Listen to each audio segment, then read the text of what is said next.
Welcome to the Undisputed podcast. I'm your host, Jenny Taft. This podcast is the full show from today's episode of Undisputed from start to finish. We've got a busy slate, so skip Shannon. Let's get to it.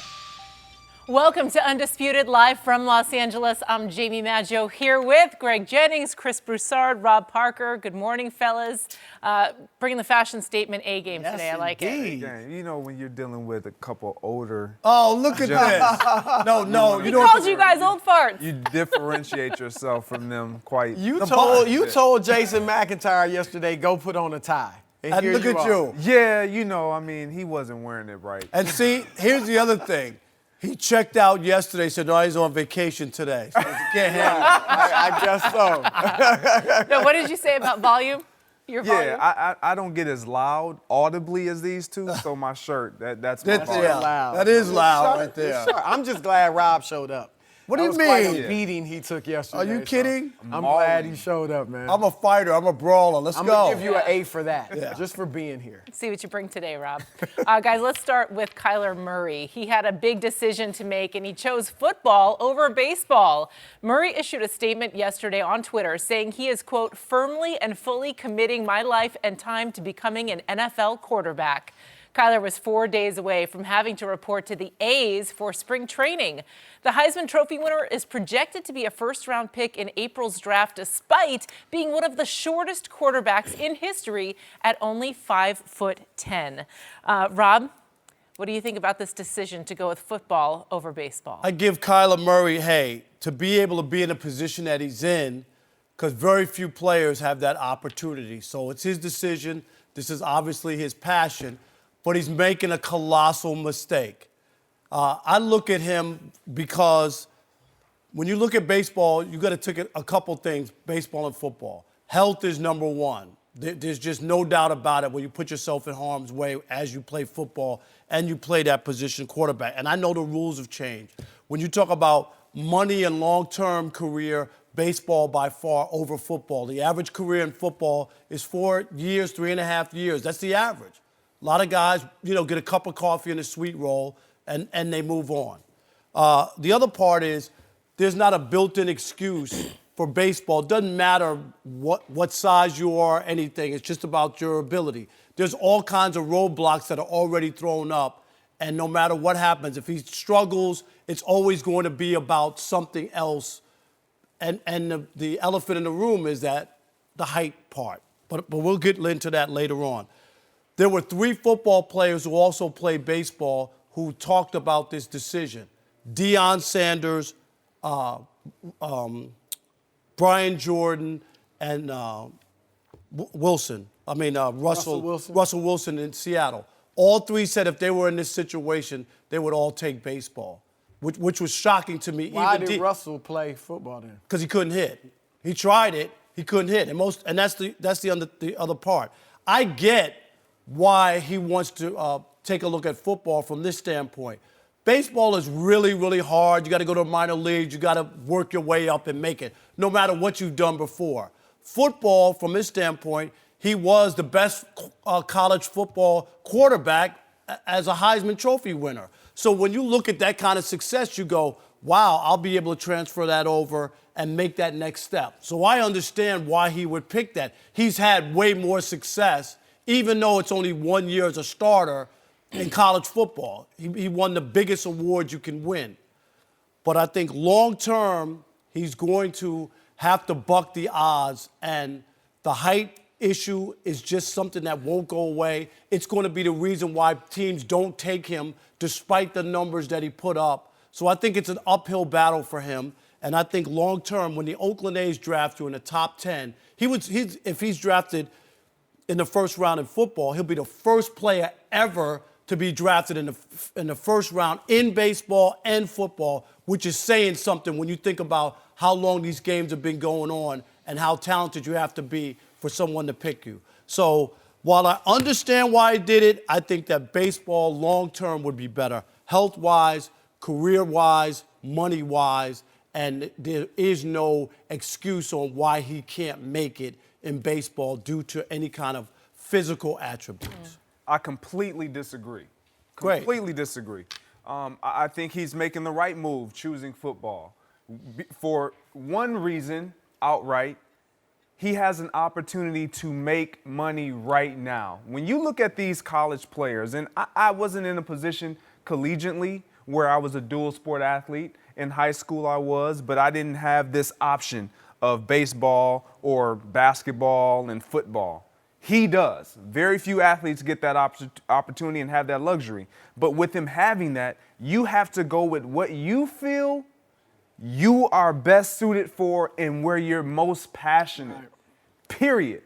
And when you've spent all your career and all your blood, sweat, and tears into baseball and football collegiately, and you've been playing just to get drafted and get to this point, you want to get your bang for your buck right away.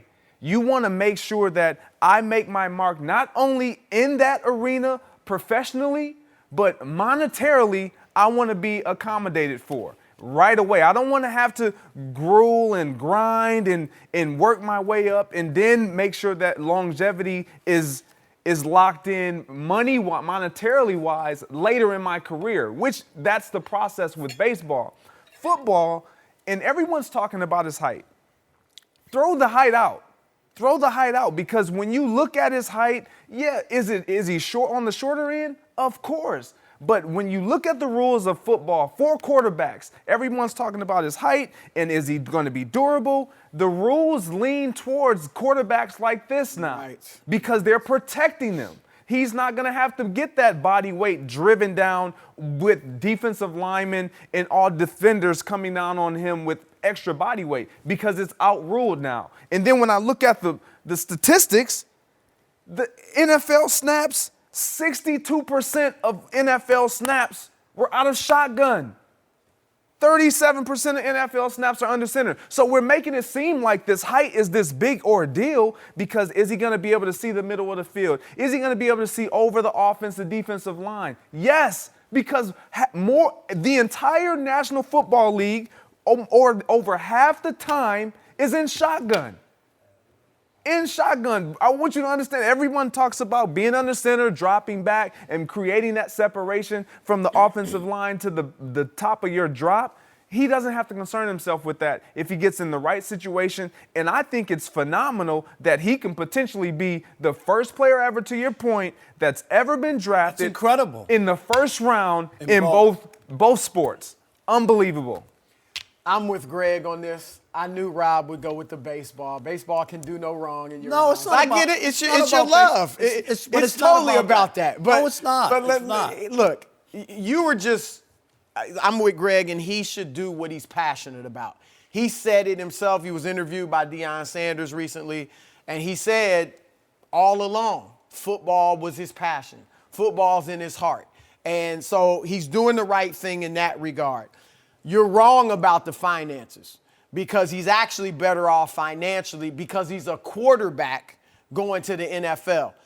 If he's drafted in the first round, now that's an if, but if he's drafted, and a lot of people are projecting him not only to be a first rounder, but maybe top half of that first round. All the top 10 drafts I've seen, he's not in it. Well, it's just started. And they're taking other quarterbacks ahead of him. A lot of people saying he's the second maybe quarterback. Dwayne Haskins. Right, after Dwayne Haskins. Who was the Heisman Trophy winner? Was it him or Dwayne Haskins? Look, nobody goes by the Heisman. We understand that. Okay. Nobody throw out the Heisman. Okay. That's not what pro people look at when they talk about a great quarterback. Dwayne Haskins is right now viewed as number 1. He's viewed as number 2. Okay? Why is that? Because he's more of a passer. And because he's more prototypical looking. Okay, that's the elephant But that's in not, the room. no, that's not the elephant. It is. Look, financially, if he's drafted in the first round, he got $4.5 million from the A's. That's all the significant money he was going to get for the next 5 to 7 years in baseball. If he's a first rounder, Lamar Jackson was the last player in the first round pick last year. He got a $5 million signing bonus. He got a $7.5 million contract, and likely if they pick up the fifth year, it would after his first 4 years, it'd be about $10 million he would make. Then he could be open for these big contracts. There's also a lot of non-guaranteed money that a lot No, of guys it's all never guaranteed. see. I'm talking about when you Lamar get there. Jackson's is all guaranteed. Okay, but you talking about 10 and now you see quarterbacks are getting guaranteed contracts now. Yep. You saw one quarterback get fully guaranteed. So look, so first of all, if he's drafted in the first round, he's going to get anywhere from twice as much as he would have gotten baseball for the first 7 years to 7 times as much money in football. So secondly, if he's an average starting quarterback in the NFL, he's going to make the kind of money that he can only make in baseball as an all-star. That's the facts. He have to be a perennial all-star in baseball to make quarterback money in the NFL. So financially, it's better for the NFL. No. Health-wise, you're right. But health-wise and long-term, I'm talking about long-term. He could get 3 deals. You could play baseball for a longer time. Baseball players There's make no longer money. Not than quarterbacks. Yes, we're talking about quarterbacks. Even quarterbacks. A handful of baseball players. But you don't know what kind of baseball. He's a top 10 We don't know. We don't know. I'm telling you. We don't know. He's had more success in football in college than baseball. I get that, but so we don't know what kind of baseball player he is. But they drafted him as a top 10 pick. That means what? That means that they believe that he has that potential. I'm not saying. How many people have they believed that about? But we can say that in the NFL. There's right, a lot of, and you did say it about the NFL. We don't know which one he's going to be. But I'm telling you, as a top 10 pick, they didn't give him $4 million. I'm just saying he has a better chance because they like him. He has a better chance of being average in the NFL than spectacular in baseball. Based on what? Based on what? Based on reality. No, that's true what? for anybody. Who says that? But based on what? You always have an easier chance to be I know a lot of spectacular. quarterbacks who have been great players in college who failed. Yes. A ton. It's the same in baseball. I know, but you're asking it like it's automatic. He could fail in either sport. That's all I'm saying. This is what I believe you're missing, Rob. You're saying that because he was drafted in baseball by the Oakland A's top first round, they obviously believe in his ability. We haven't seen him. He hasn't had the opportunity to be drafted in football yet. We don't know where he's gonna go. He could potentially go top 10. The Raiders are at 4. The Giants are at 6. Jags at 7. The Giants have already said that they're not. No, they didn't say they're not going to draft him. They question his height, just like everybody else. That has nothing to do with are we going to take him. But if the height doesn't matter, listen to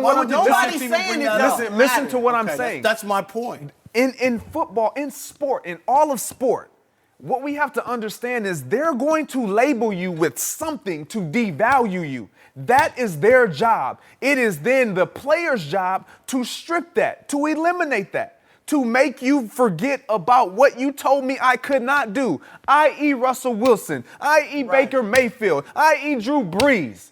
These guys were all labeled. Johnny Manziel, i.e. Tim Tebow. Yeah, you're going to look at Tim Tebow. You compare. Rob, you got the nerve to compare Tim Tebow to Kyler Murray. We can look at all players. We can look at all the players that have had success and all the players that have had failures. There are going to be more that fail than have success. Why? In both sports. In life. In life. So you're not making some great point by pointing out all the guys who failed because it takes a lot to exceed. But to Chris's point, what he's saying and what we're trying to share and impart in you is that making this football decision, if number one, he's passionate about it, you can't question that. No, but I never questioned that. I said that he obviously followed his passion. But if you're asking me and in talking and seeing, we had Brian Jordan on our radio show, who was a football and baseball player. And I'm surprised that Deion Sanders, who's a Hall of Fame football player at that level, said if he could do it over again and play baseball. Do you want to know why? That doesn't mean anything. No, do you want to know why? No, I know. Do you want to know why most players that have chosen something else say, man, I wish I would have, because they didn't do it. Like, it's just like myself. In college, I had the opportunity to play basketball at Western Michigan University. I didn't do it. You don't think there's days that I feel like, man, I should have tested it out. But you made it to the NFL. You won a Super Bowl. Deion made it to the NFL. No, I know. He was an all-pro. Fact. I'm just saying. Well, after the fact, because he felt like he could have potentially experienced something that he never really pursued greatly, like he did football. But if it was flipped, if he played baseball, I guarantee you, I can assure you, he would say, man, I wish I would have experienced football. Greg, you're 34? 35. 35 years old. If you were a baseball player and not a football player, you might still be playing. right? Absolutely, Jamie. So for I really wanna makes the most sense is when you said passion, because that's what you have to follow. You have to follow your passion. I totally get that, but I think for the risk of injury in football and the wear and tear, and I know that you have taken care of yourself. But it's a different position. And We're talking about quarterbacks in the National Football League. And if you're successful and if a team invests around you, the quarterbacks, the average longevity of quarterbacks now, the way they're playing is at least 10 to 15 years if you're good. If I told you RG3 after his rookie year would be in a position, I'm asking you. I'll give you. I'll answer it's that. all predicated on style of play. Thank you. Okay, and what else? An injury, RG3, right? Yes, an injury. But his style of play made him more Okay, susceptible to injury. but I'm just saying, this is the example I'm giving you. If you would have told me after his first year in the NFL that he would be holding the clipboard and the third guy in Baltimore 6 years later, nobody would believe that. No. Nobody. Well, He was including supposed to yourself. revolutionize, right, the quarterback position. I don't know about revolutionary. Well, but he was one of his those. style of play, you could see it wasn't sustainable. He was going to have to learn to not run as much. That was clear. You're right. Nobody's arguing you can play baseball longer and you don't have the health risk in baseball that you have in football. That much is clear. But if we talk about the financial piece, let's just say he wouldn't do well in either. Say he's have a 4 or 5 year career in either sport. In football, he would make more money. Yes. In those 4 or 5 years. But to the height concern, he's measured 5'9" and 7/8 at Oklahoma. Russell Wilson measured 5'10" and 5/8 at the NFL Combine. You're talking about a difference of about this much. You're going to tell me, now he may not be as good as Russell Wilson just because he may not be as good, but this much difference is not going to be the reason he failed. No, I didn't say that. And Greg mentioned style of play, the RPOs, and I brought this up on our radio show. Doug Flutie. Doug Flutie was an all-pro 1 year, but still.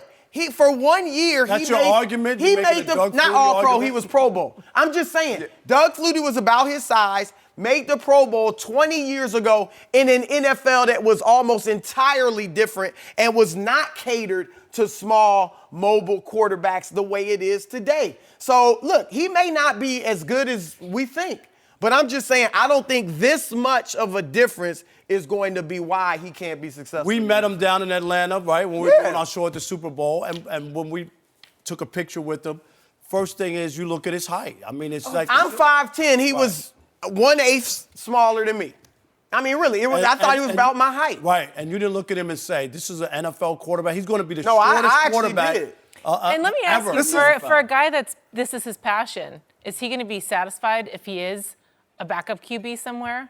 I mean, I wouldn't want to play my career. No. But I think and Rob will attest to this, it's very difficult to just be a pretty good baseball player. No, it's hard. I mean, and we see guys that have great years in MLB, and then the next year, they fall right off. Mm-hmm. Yeah, and sometimes they never get back. And we've also seen guys who, get a chance, an opportunity, and blossom and make $300 million and don't have to worry about the health Well, we see that in both. I'm $300 million guaranteed. You don't see that in football. Who's got that right now? Bryce Harper getting that type of deal? Manny Machado getting that type of deal? That's why they still free agents. Not they yet. Want that money. No, not yet. Hey, let me throw in one more thing we haven't brought up. If I don't know if this is important to him. He really seems like a level-headed, solid kid when we interviewed him, as you said. But if it's important to him, and a lot of these kids coming up now, their brand is important. If he wants to be some type of cultural icon or big brand in America, again, football is a much better route to go for that than baseball. ESPN last year, they did their 100 most famous athletes in the world. And they use like social media, your following to determine it. They use like how much people search for you on the internet and how much money you make from endorsements.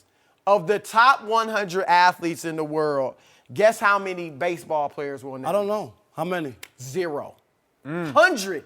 There were 7. No, they make their money. They make their money directly from their contract. The superstars do. They do. The superstars. That's what there were 7 NFL players on that list, 5 of them quarterbacks. So again, maybe that's not important to him, but if he does want to be that big brand and cultural icon, football is the way to go over baseball. Yeah, I just look at long term. Like I said, if it's his passion, no one can knock him for following his passion. I've said that from the start. So, I wish him nothing but the best of luck if that's what he really wants to do. But I'm saying if I were in that position and I had a chance to do both, and you look at especially the health concern and the long term of a career, there's been guys we could go. You keep mentioning the health concerns. It's real. That's a concern even in baseball. Not on the same level. Every play you but can be hurt in football. Every single play, any Greg. Sport. Every single play. In any sport, you can get injured with one play. Any sport. Yeah, but football, it's more dangerous. It is. The risk is greater. I mean, just every but snap. There is a risk. No, I get the risk. Okay. You can get hit in the head with a baseball. But you know what? I get that. To be as great as he is in either sport, that's not on his mind. No. And you don't know. You don't live like that. But I'm just saying that's a reality. That's. And what I love about this is we've on this side of it, on the media side of it, we've always said what somebody couldn't do or why they shouldn't be where they're headed or going in the direction that they're headed. If people listen to everything people like Rob Parker says, like your height, why dream? Why dream? You can dream, but that doesn't mean that you can't lay out a scenario. And why pursue it? This is why I love sport, because there's an opportunity to prove somebody wrong every day, because Baker Mayfield was in the same position coming from the same school, the same system, and he was told the same things. His height. He was even compared to Johnny Manziel, the probably worst thing for Baker Mayfield. And what happened to him? He beat some bad teams this year, so we'll see what happens. First overall, and he's doing it the right way. He's changed the landscape of the Cleveland Browns moving forward. This is what your ability in the production on the field can do, despite your height. There is no limit on, you know what, you have to be 6'2", or 6'3", or 6. That is not the requirement. Every time. That is just what we've been locked goes into wrong, it's and we see every day. He ain't tall No, enough. it's not. Watch. If he's not good enough, he just won't be good enough. But, I don't think it's going to be his height. Taken 9th overall in the MLB draft. It'll be fun to see where he goes in the NFL draft. Should the Lakers be losing faith in Magic Johnson's ability to run the franchise? We'll discuss that next. And don't forget, you can check us out every day on the Fox Sports channel on SiriusXM. We'll be right back. No mercy. February isn't just about one super-sized football game. On Spotify, there's thousands of free sports podcasts that agonize over the preseasons, off-seasons, and plain old regular seasons of nearly every sport imaginable. Basketball, baseball, hockey, soccer, curling, and even hurling. Yeah, that's a real sport. Look it up. Now it's so easy to stay updated with the latest trade rumors, predictions, and scorching hot takes from some of your favorite game's biggest names. So take it one episode at a time and give 110% of your attention to the thousands of free sports podcasts on Spotify, because the best offense is a good podcast. No mercy. The NBA is looking into possible tampering by Magic Johnson once again after it was revealed that Ben Simmons sought him out for advice. Magic said Sunday that Simmons reached out to the Lakers to see if they could get together this summer. Sixers GM Elton Brand nixed that idea over a month ago. This is the fourth time the word tampering has been mixed with Magic since he became president of the Lakers. This all comes on the heels of Magic and the Lakers striking out on their pursuit of Anthony Davis before the trade deadline. So, Chris, let's get you going on this one. Are you starting to lose faith in Magic Johnson and his ability to run the Lakers? Look, this is Magic just being Magic. He's a personable guy. And he knows a lot of guys around the league, especially the young players. And, they look up to him, obviously, because he's such a great player. He's an icon. He's an icon, right. And so, when he's been on Jimmy Kimmel and on the baseball show with David Ortiz and A-Rod, that's just Magic. It's almost like if you ask him about it, he's going to probably tamper because he's going to be himself and have fun. Mm-hmm. So, it's not a good look. He does have to temper that down. However, losing faith? No, not one iota, and here's why. Number one, he got LeBron James.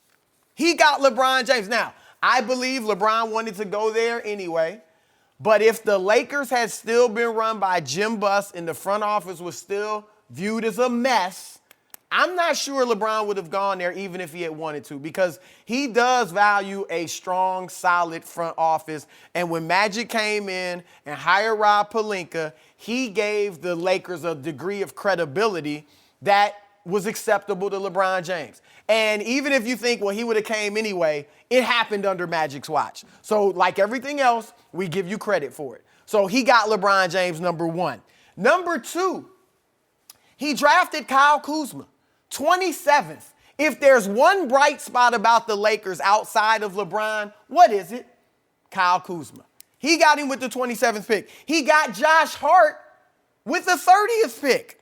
Like, this notion that Magic is just making a mess of the Lakers is ridiculous. He's brought them back to relevance. If you don't like, and I'm not one that doesn't like Luke Walton, but if you don't like Luke Walton, if you don't like Brandon Ingram, guess what? That happened before Magic. That's not his issue. They were here before Magic Johnson. And I also was hearing before the trade deadline, Magic's on the clock. There's pressure on Magic to get this done before the deadline. I mean, yeah, of course, he wanted to get it done, but pressure, it wasn't like it was right there for the taking and he really had a great chance of making it happen. I mean, he can't force the New Orleans Pelicans to make a trade. So I didn't think it was a slight or a knock on Magic Johnson that they didn't end up getting Anthony Davis before the trade deadline. We knew, Rob and we were like, I think the Pelicans would have been nuts to trade Anthony to the Lakers before the deadline. So I just think that a lot of people, if you step back and look at the situation, the Lakers have missed the playoffs, the last 5 or 6 years. Most people believe they will be back in the playoffs, and I think they'll be back in short order. Not me. Yeah, we know. But, but Magic, look, and if they don't get a free agent, is it going to be a failure? I mean, obviously you want to get one, but you still have LeBron. You still have some good young players that may develop. And, then you start maybe making trades, or maybe they will get a free agent. We have to see what this summer brings. The free agent is a must. Well, it's a must to compete for a championship. But I'm saying if they don't get it, then what? You don't throw in the towel, and it doesn't mean they fail. Well, you can never throw in the towel, but I think that's a major problem. Well, okay, let's go there. Since you brought that up. You brought it up. No, it takes time. It takes time. Danny Ainge, Trader Danny, he's viewed as one of the best president front office people in the NBA. He's been in Boston since 2003. He's got one championship. And in Boston, and as in LA, that's how you measure success. Yeah, it's not being in the playoffs perennially. It's not having a lot of draft picks and prior young to that players. one championship, they had a 19-year drought in Boston. So Danny Ainge. So what? He still won championship. I get it. Even if they didn't have any. He's brought them one championship in, 16 years, but Chris, 15 years. I think you're poo-pooing the whole idea that if Magic doesn't win a championship with LeBron, it's a total failure in Los Angeles. How's it on Magic or on LeBron? On Magic. The whole thing, if they can't get the other pieces to go with LeBron, it's going to be on Magic. LeBron's not 25 years old. No, so they didn't bring him trying here. To put the pieces around him now. But it's going to be on Magic. They both bear some responsibility. But if they don't win the championship, it's going to be more on Magic than on LeBron. If Magic can't get the pieces, and the question is, have we lost faith, or we're starting to lose faith? Thank you for bringing us back. Yes. Absolutely. and it's losing faith in Magic. That's a strong statement. Sure. But I am starting to question. Where are you taking us if I'm the Lakers and I'm the Laker fan base? Because you said with the draft, Lonzo Ball, we took him first. You know what? This kid his jersey is going to be in the rafters. We don't really believe that. You don't really believe that. Again, Magic being Magic. Hold on. That's all that was. He drafted Kyle Kuzma, a very bright spot. Last week, I'm going to see you later, Kuzma, if I can get this guy, Anthony Davis.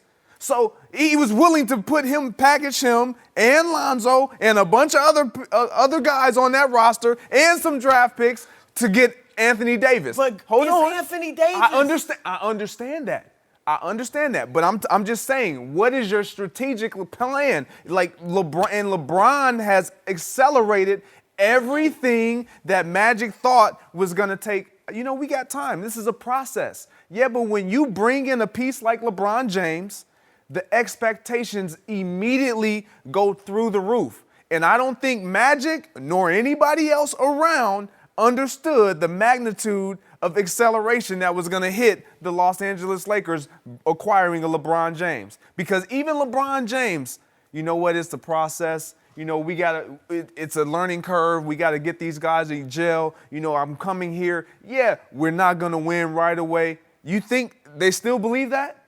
That's not the way they're carrying themselves. They're carrying themselves as if, we're scrambling. We're trying to figure it out on the fly now because Paul George fell through. We thought we would have acquired Paul George. He was the first available. He could have came right now. Then Jimmy Butler's like, I don't know if I want to go over there. Kawhi Leonard, I don't want to. I would rather go to the Clippers. All these superstars who we thought would be an attraction because we got LeBron James. We got the greatest superstar. They're all now saying, you know what, I kind of want to do it on my own.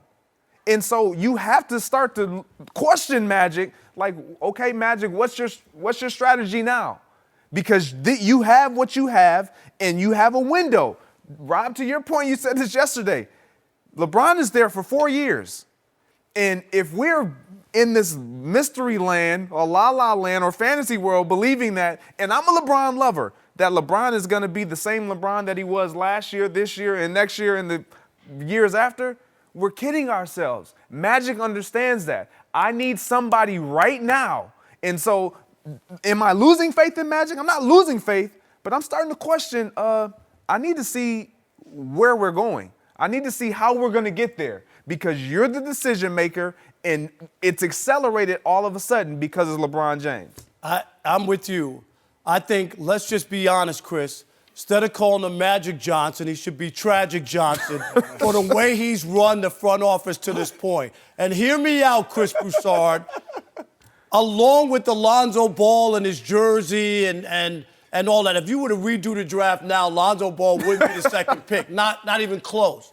Not only that, not only that, he'd be picked higher. Okay. And that's a good pick. I'm not going to knock him for that. But the other part is the Paul George thing. That is the biggest one where Magic swung and missed. And it's ultimately going to be the demise and the reason why the Lakers don't win. Because he just assumed that Paul George was coming. Because that's what the talk was for 2 years. So people like to be pursued. People want to be sought after, right? And made to feel special. No, Magic wanted his cake and he was going to eat it too. He said, we don't have to do anything. Paul George is coming, right? So we don't have to do anything. And instead of going out and making that trade or pursuing him and saying, dude, we want you, you're a big piece of what we're doing, he didn't do that. So he went to OKC, he had the barbecue, and Russ was nice to him, and he loved how everything was going there, and he wound up staying. He turned down his hometown. He's from what, Palmdale? Palmdale. He turned down L.A., LeBron, Magic, his family, his friends to stay in OKC for Westbrook, who Durant couldn't wait to get away from. In all fairness, Palmdale's a little more like OKC. Oh, is that it? A little bit. I'm out there. And you are sorely underrating Hold on. Oklahoma City. Okay. The town. It's a nice, quaint town. Very nice. But because of that, had he gotten Paul George to go with LeBron, then he would be able to keep his young core and not have to make a trade. Now he has to give those pieces up in order to get a guy. There's no guarantee. The track record is bad for LeBron getting anybody to come play with him. And now Magic's in that boat too, trying to get some. They're scrambling. Greg, 100%. They're desperate.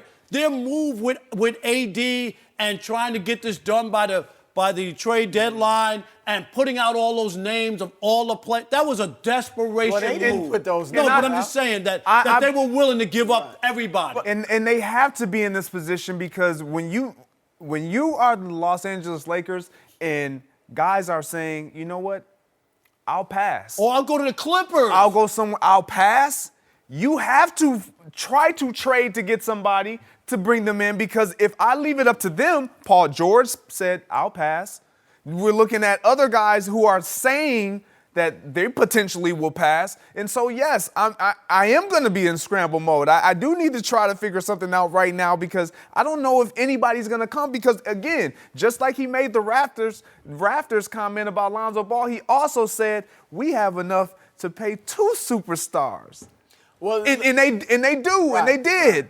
But now it's looking like we only got just one, get one. and, We'll and just nobody take else it. wants to come. The best point you made is obviously the Paul George point, especially the way he's playing now. I mean, if you had him, on the they team would now, be right there. I mean, maybe not right with the Warriors, but close. They'd be right there with anybody else in the league. But to your point, Greg, a wise front office does shift. Like when they drafted Lonzo and Kuzma and all these, it was you were on this get some good young players and let's build around them. Now, obviously, Magic overstated, Lonzo's greatness and all that, talking about the Rafters and challenging his records and all that. But again, that's kind of Magic overstating things and being Magic. But once you get LeBron, yeah, everything changes. And it's not like Magic knew for a fact when he took over the Lakers, we're getting LeBron next year. So I think it was wise. And again, I understand. I'm not saying he's Jerry West or anything like that. But I think it's wise, and I don't think it's a knock against the front office when we were going young, but now we got LeBron, so now we're trying to go big. I mean, you guys are acting like it's a negative that he's willing to trade Lonzo and Kyle Kuzma and so on and so forth. Again, bringing up Danny Ainge. He's going to be willing to trade off a lot of his good young players too for Anthony Davis. And so, but if Magic would have made the right move, at the point, he wouldn't even have to do that. But again, you don't know for a fact that he would have got Paul George. Yeah, but could he have courted him more? He didn't put in the effort that he needed. But that doesn't mean it would have happened. Oklahoma City had a whole year, and Russell and George really built a bond together. But if you told me that Magic did put in the work on Paul George and then he turned him down, I don't have an issue with it. I think he thought it was a foregone conclusion, and he overlooked him, and that's why they lost him. No mercy. We'll switch gears a little bit, but keep with the NBA conversation, because 2 of the hottest players in the NBA were at it again last night. And we're talking about Russell Westbrook setting an NBA record with his 10th straight triple-double in the Thunder win. Russ is on pace to average triple-double for the 3rd year in a row. Meanwhile, James Harden extended his 30-point game streak to appropriately 30 games in last night's win. Harden only had 20 points with under 3 minutes left in regulation, but he scored 11 points to close it out and extend that streak. So, Rob, we'll start with you. I feel like this is a tough one, but which streak is more impressive, Harden or Westbrook? And I'm not knocking Westbrook because I think that's incredible. It really is. But Harden, here's my biggest thing. To be able to score 30 points, 30 games in a row in the NBA is incredible. And here's the best part. They're 21-9 in those games. That to me, that seals it. And I know OKC's playing well as well, but you also have Paul George. He's basically doing this by himself, and that's what the most impressive thing is. I think Harden right now is the best player in the NBA. And I know a lot of people want to go back and go, well, look at the playoffs, and he hasn't won anything. I'm talking about right here, right now. Like at this moment, this week. Right now. I know you always trying to knock me when I say that. Let's change it every month. It was Giannis in No, it wasn't November. Giannis. It's right now. I've been saying this. It was Embiid in February. No, it wasn't. In January. Last year, this guy was the MVP of the league, and he's done nothing but continue. When Chris Paul went out, he was still doing his thing. James Harden, I get it. He's not a complete player. He's not going to play defense. He's not going to do. Does he help you win, Greg Jennings? Absolutely. He helped you win, Chris Broussard. Don't act like I'm anti-Harden. All right, that's what he does. And so I'm just saying right here, just for once, let down your guard. Don't all you LeBron people. Oh, Harden ain't no greatest player ever. He never won a championship. He don't defend. He don't do this. He don't do that. I'm talking about right now, pound for pound. Right now, he's the best player in the NBA. He's better than Kevin Durant. He's better than LeBron James. Period. Okay. All right. The question was which streak is more important. And look, I love James Harden. I think James Harden should be working on his third MVP. And I put my vote behind my mouth. I voted for him in 2015 when Steph Curry won his first MVP. Voted for him last year, and right now he's going to get my vote this year. So nothing at all against James Harden. He's doing something historic. Anytime you did something that Michael Jordan didn't do, and in Jordan's specialty, all right? He's not getting more assists than Jordan. He's not getting more rebounds. Jordan was a scorer. Kobe was a scorer, and he's doing something scoring-wise that they couldn't do. So this is tremendous for Harden. But to have to pick between the two, I have to go with Westbrook. And here's what he's averaging the triple-double sound like streak. you were Harden right there. No, well, because they're both great, all right? But Westbrook's averaged 20 points, 13 rebounds, and 13 assists in these 10 straight triple-doubles. And here's one of the reasons, the first reason I pick Westbrook's streak over Harden's. Anytime you do something in the NBA or any sport that no one in history has done, somebody's done what Harden's done. Wilt Chamberlain, I mean, as great as Harden's 30 straight 30-point games are, Wilt's streak was 65. Yeah, but it was a different NBA. He's not even halfway there, okay? You brought up a different NBA. That's right. And still, Wilt didn't do what Westbrook's done.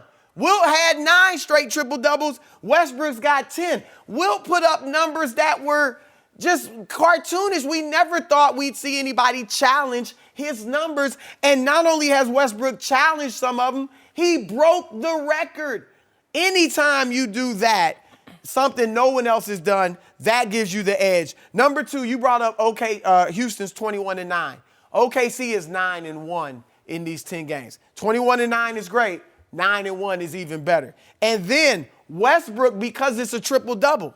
Harden's impact, you're right, he's leading them to wins, but he's not impacting the game in all the different areas like Westbrook. Westbrook's rebounding. Westbrook's passing. Now, so is Harden, but he's passing a lot more. But also, who's the best player on Westbrook's team? Right now, it's been Paul George. Okay, that's another thing. But here's the thing. Because of Westbrook is helping Paul George be the best player on this team by changing his mentality and passing. And not only is Paul George having the best streak or season of his career, in these 10 games that Westbrook's averaged a triple-double, Paul George is averaging 37 points, 8.5 rebounds on 50% shooting. Fabulous.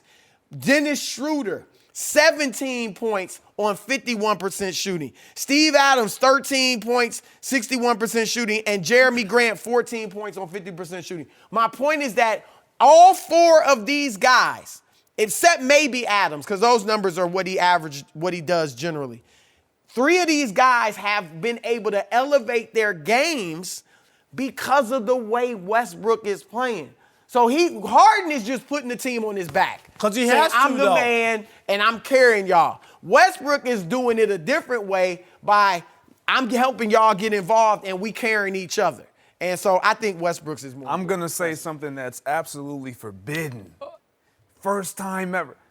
Both of them are equally as impressive. You gotta pick a side. I'm not picking a side. We know they're both great. I'm not. You can't bail out like that. I'm gonna tell you right now. You can't come on the show, wear that shirt, and then say right. that. This is you gotta pick a side. I can do what I want when I want. Undisputed champ. Exactly. And I'm going. What do you think this is first take? I'm settling it right now. They're both equally impressive because to your argument. He is the best player on Harden, he being that guy. James Harden is the best player on his team, and he has to do this. And it's almost as though if he doesn't do this, we don't know where the Houston Rockets are. We don't even know if they're in the playoff hunt with the start that they had and how they were performing until James Harden decided, you know what, let me kick into this gear. Let me go get this MVP. I got to make it it's about the team, but it got to be because of me driving this vehicle. And when you look at what Russell Westbrook is doing, it's impressive, yes, that he's the only one who's ever done it, but he's not the best player on his team. Is he making his team better because of the decisions that he's making and because of the numbers that he's putting up? Absolutely. And both teams are right where they want to be when it comes to the playoff hunt. And so I can't sit here and say, oh, Westbrook's is better, because I feel like it's equally as impressive as James Harden. James Harden in this league, with the scoring that is happening across the NBA, it's easy for me to say, you know what, with all the threes that everybody's putting up, Westbrook is going to get more rebounds. But then it's easy for me to say, with the scoring ability that everybody else has, with the style of play, he's going to get more points. So you can argue both sides. That's why I think that I'm going to sit here and be a fan for one and appreciate both of them. There's not a fraction, a smidgen of a difference, right? Not a dash. One is slightly more impressive. That's the Sean thing. is very Nothing is disappointed absolutely with your stance equal. on this. Yes. And he actually said Jason McIntyre is coming replacing you for the rest of the show. See? Now, that's bad. Now, I'm going to tell you, now, there's a difference there. Here, let me give you to help you, okay? Westbrook, 21.2 points, lowest since the second season in the but that's not what we're comparing. That's a positive for him. Exactly. Because now he's dishing. 41%, second worst of his career. 24% from three, second worst in his career. Free throw shooting, worst in his career, 65. All I'm saying is, yes, he's getting the triple doubles, 10 in a row, whatever, but he's not playing nearly as well.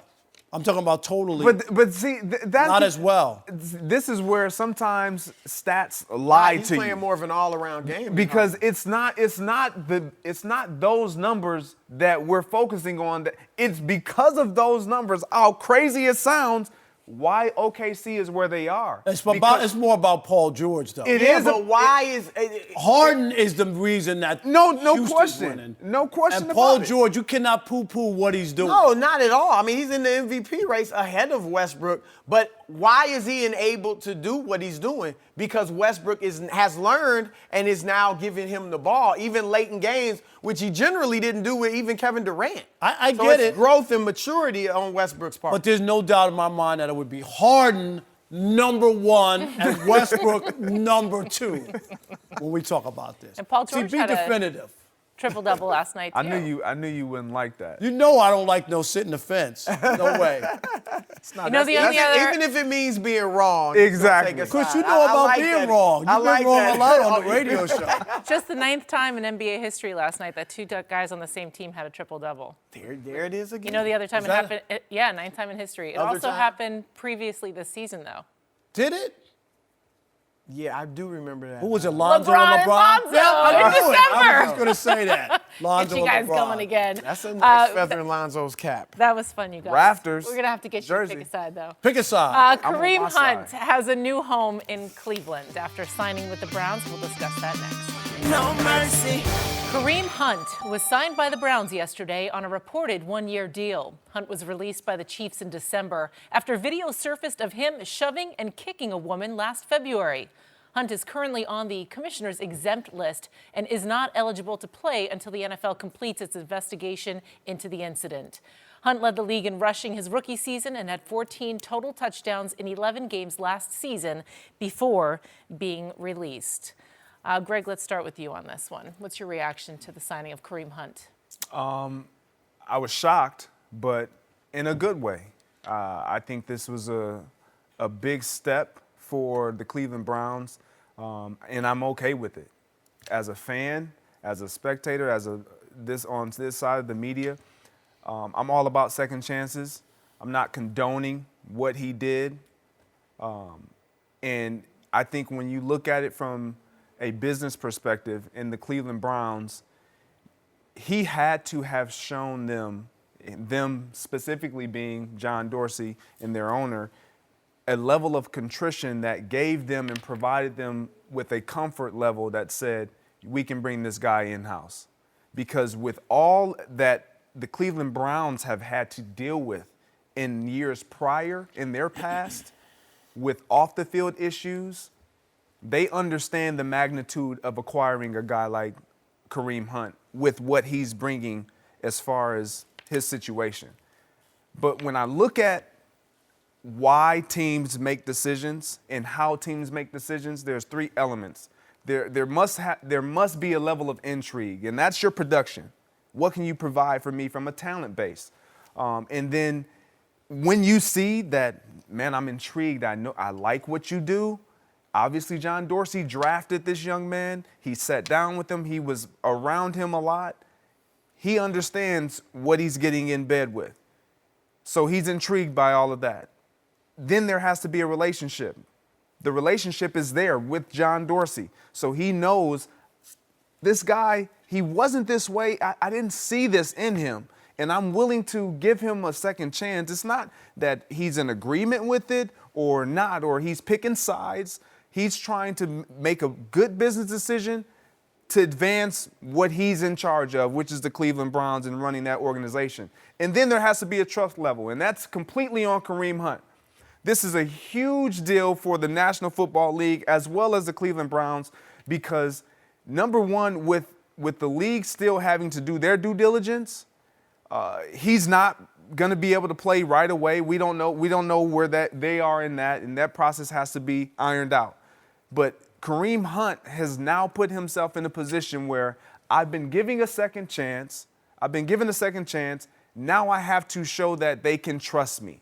And how do you do that?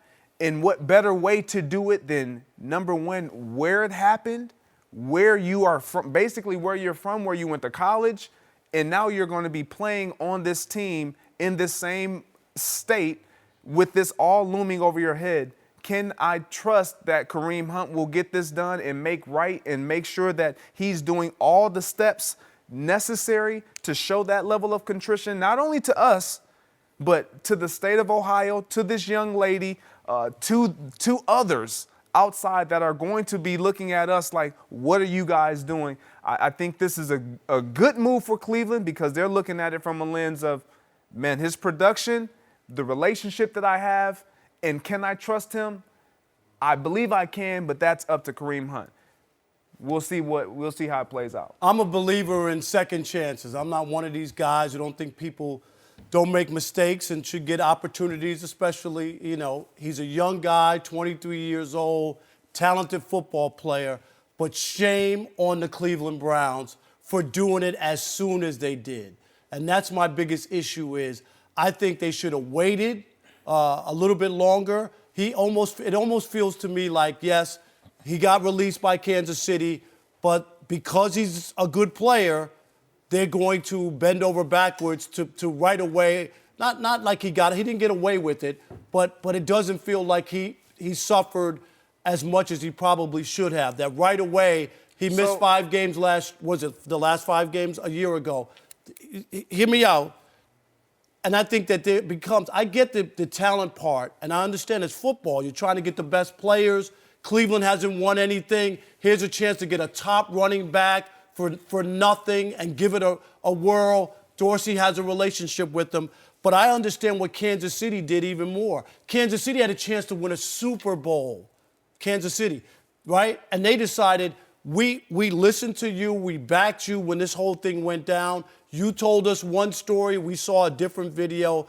And despite us trying to win a Super Bowl, we would rather not have some integrity and not win with you, even though you would give us a better chance to win. I just think Cleveland jumped the gun. So you're saying that the Cleveland Browns aren't showing integrity because they acquired? I think that they waited. They did it too quickly, too soon. I just think I would rather. Let's see what the NFL would have been comes. Appropriate? Well, I would. Appropriate timeline in your mind. I think I just would have waited. He would probably have to sit out the season that's coming up, and then maybe I would take a look so to see if the league suspended him 6 games to start. Well, or after that, after the league suspended him or gave him something. I'm more with Greg. I just think it's too soon. That's it. It doesn't feel good to me. I'm more with Greg. Obviously, none of us up here condone what he did, but he has suffered some punishment already. He was cut from a Super Bowl contender and received none of that money for those 5 games he missed at the end of the regular season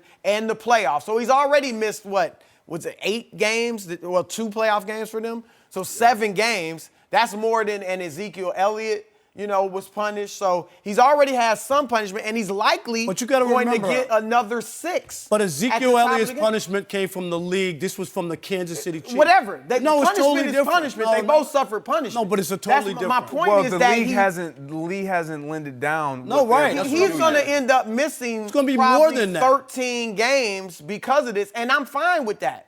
But my point is he's already suffered some punishment, and he's going to suffer more. So for the Cleveland Browns to take him, I don't have a problem with that. And I also think that from a football perspective, it was a smart move because there's nobody in the NFL that thought Kareem Hunt, unless he just was unremorseful and things like that, and he's in counseling and everything. So it seems like he's doing all the right things. But they did this with Josh Gordon. They bent over backwards time and time again, and it wound up biting. Okay, that's a This whole is a different new regime. situation. This is a new regime. You can't put that completely on John Dorsey wasn't there last year? He was there. Oh, okay, He but was.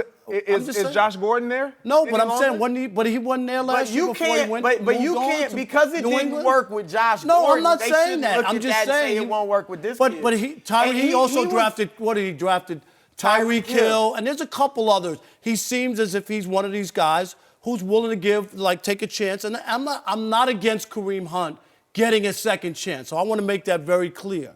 I just think, and it feels like it's too soon to make this move, and they're the team that decided that they could get a good player, and they wanted to jump on him before anybody else. Other teams looked at him and obviously passed for other reasons to say that they're not.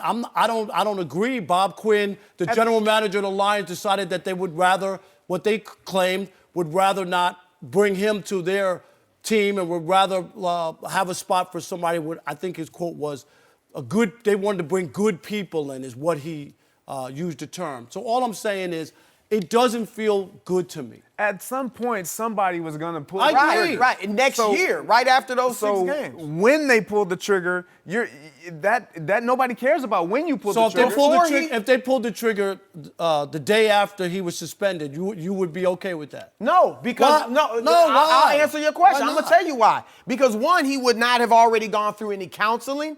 Two, he would not But if have he already said- suffered any punishment. He suffered punishment and been in counseling. I mean, that's what you do to try to rehabilitate somebody. He's punished and he's counseled. If he was no good. How often does that work? I think sometimes, I don't know the numbers, but Well, I'll how tell you often what does- I think is very powerful. The power of social stigma. The power of social stigma. There are people still in America who are racist, but because it's a heavy social stigma attached to it, they won't do it or say it publicly. And I think hopefully he's had a heart change. But if it's just, man, I'm not going through all this trouble that I went through, last time. If that's what it takes to stop him from doing it and change his behavior, then that's better than nothing. So I like the fact that with domestic violence now, there's becoming, it should have always been there, but there's becoming such a social stigma. You are viewed as such a negative person that I think that serves as a deterrent. It won't for everybody, but it will for a lot of people. Is it, though? Are we looking at it as you're such a bad person, there's a social stigma? It's not or where are it we should be, are we but no. desensitized?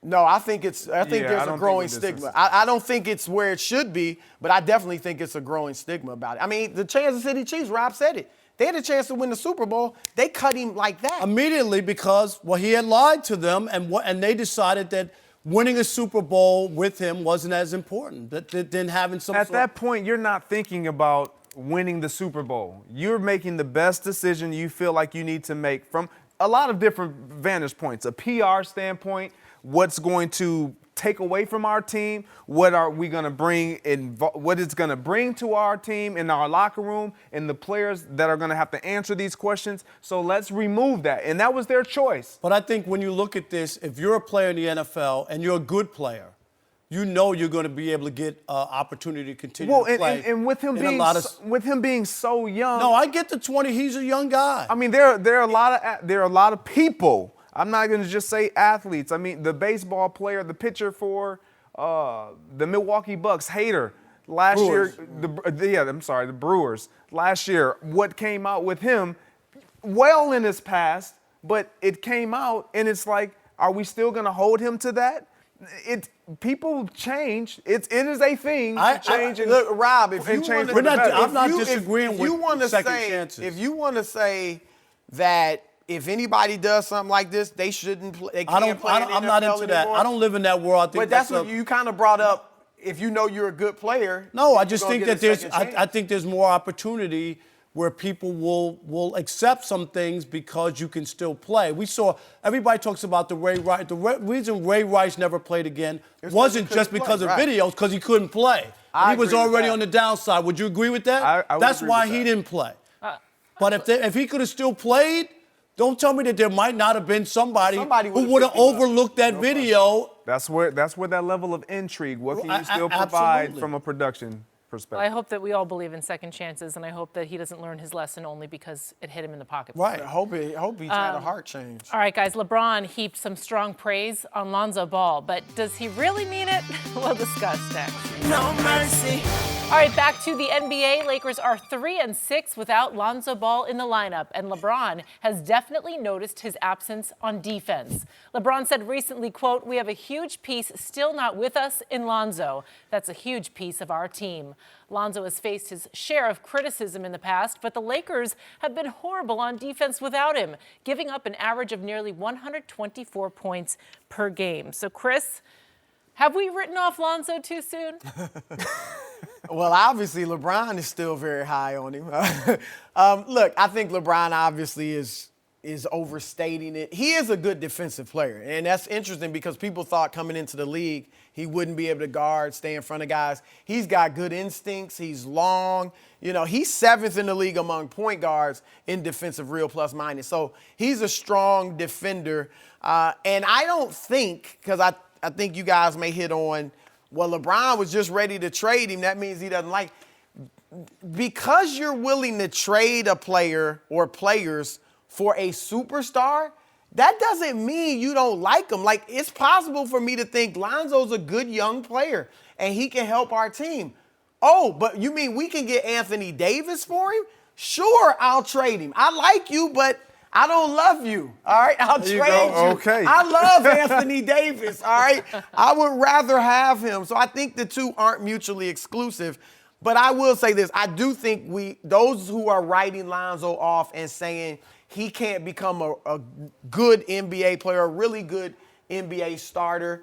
I don't know if he can be an all-star now, but I'll leave it open because Gary Payton, in his first 2 years of his career, he averaged 9 points and 6 assists. Didn't look like anything special. He had been great in college. John Stockton, it was his 4th year in the league before he was a full-time starter. Steve Nash, his 3rd year in the league before he was a starter. He had to get traded or leave from Phoenix to Dallas to get some playing time. So Lonzo, maybe it won't be in LA because obviously now you have LeBron. The ball's going to be in LeBron's hands a lot. And so Lonzo isn't going to be able to do what he typically did as a point guard. He may end up having to go somewhere, whether it's a trade or whatever, to shine and blossom. But I do see things. Look, he can't shoot free throws. He can't shoot, period, that well. So he's got to improve some things.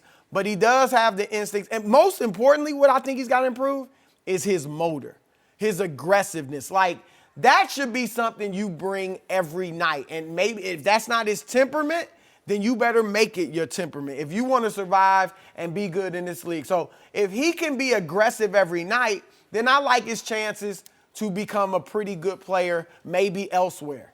Yeah, I think that LeBron is, of course, trying to massage the situation because the defense has been awful. We saw Indiana and Philly where they gave up a ton of points. He knows this guy's coming back. Let me try to pump him up a little bit. So it's kind of a, figured out kind of situation that LeBron's working. But the Lonzo thing for me, he was supposed to be this transcendent player with the 2nd overall pick. That's why Magic talked about hanging his jersey and he was going to do this and break all these records. And he's been none of this. He's been inconsistent. He disappears. You're right. He's too laid back.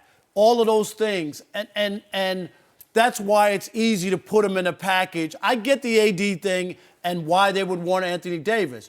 But if he was really that guy and you thought you had something really, really special, I'm sorry, I'll make a deal. I'll give you 4 first-round picks, but I'm not giving you Lonzo Ball because he is all that, and he's going to be that, and we really believe that. I don't think we've really seen that to really believe that he's going to be that guy. And that doesn't mean, Chris, he's not going to be a decent point guard or a good point guard in the NBA. Do I really believe he's going to be a perennial all-star and a great player? I don't. I haven't seen that enough. I've seen glimpses of it, but I haven't seen enough to believe that. So I think Lonzo has been mostly a disappointment with the Lakers. I think LeBron could play with or without him easily, and that's why I think his name was mentioned. And I think as they move forward, when he comes back, they need to get something out of him. And what does he do well? Defensively, he does that. So let's pump him up. Tell him when you come back, dude, we need you to dig in defensively and help, because that's what the Lakers are lacking right now. So I get it. No, I don't think we've written off Lonzo Ball. I don't think the Lakers have, even though they were willing to trade him, because to your point, they were looking at a superstar and what they can get in return. But when I look at Lonzo Ball and I listen to what LeBron James is saying, this is a guy who obviously a champion, who's won at almost, well, he's only been on 2 levels, but he's been great in high school. He knows how to win there, and he gets to the pros. He had a lot on his shoulder. He got endorsed right away, and he's been able to carry out that mantle. Where Lonzo Ball, he got endorsed by Magic Johnson, and his dad didn't do him any great service by projecting all these things on his son and what he was going to do in the league and how he was going to tear the league up because of his play. And none of that has come to fruition or manifested. And so what now LeBron James' job is to do is to make sure I encourage him. I have to play with this guy. I know offensively, we're not going to get it from a production standpoint offensively. But defensively, yeah, he does make us better because he gives us length. He gives us size on smaller defenders where he can shoot those lanes. He can get his hands on balls. He can deflect things. He can rebound. He can rebound. All these things are what they're relying on Lonzo Ball to give them and provide for them. Again, to your point, aggressively every single night. We're not counting on Lonzo Ball to give us 15 points a night.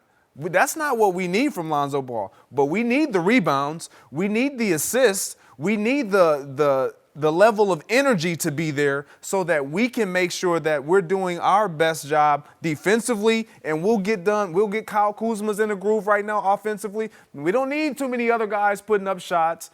Defensively, though, yes, and LeBron is doing the exact job that he's supposed to do, saying that, look, I need this guy.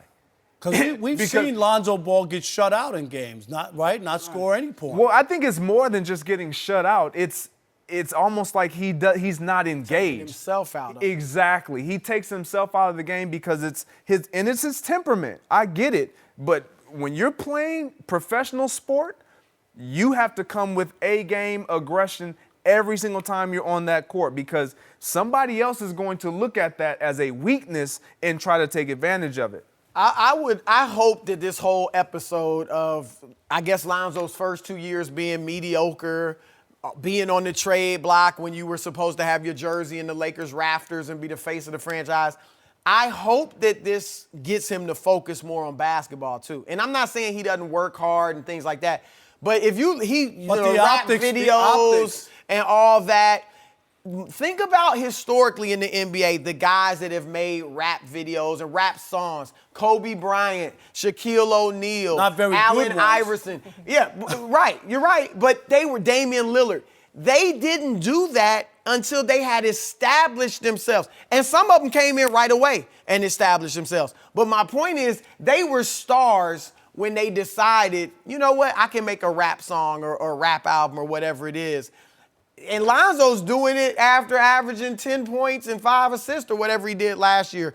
And so I hope that, like you said, sometimes the optics, it's not always about the optics, but that can be relevant. Sometimes you just don't do something because it just doesn't look like the right thing to do. Right. Well, I think it is about the optics when your level of play hasn't eliminated the optics.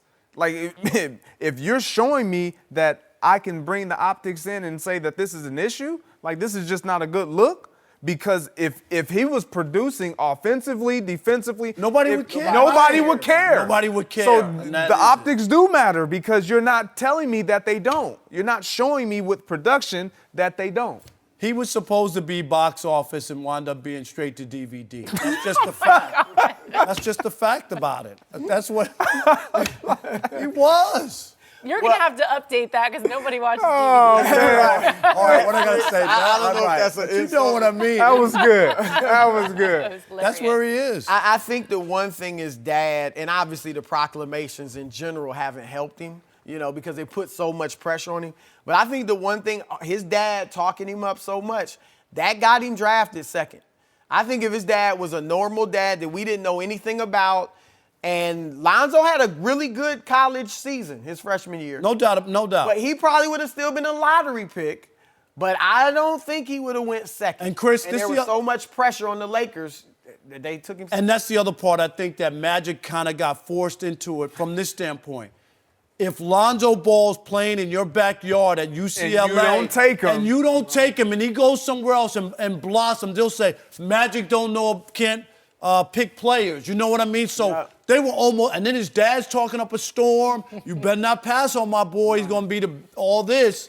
And if you don't take him and he goes somewhere else, then it's on you. So that's why I think the Lakers almost had no choice. Yeah, it was such a drive. I need a hype man for my career. There you go. I'll hire LeVar Ball. Should Kevin Durant join the Knicks this summer to boost his legacy? We'll debate that one coming up next.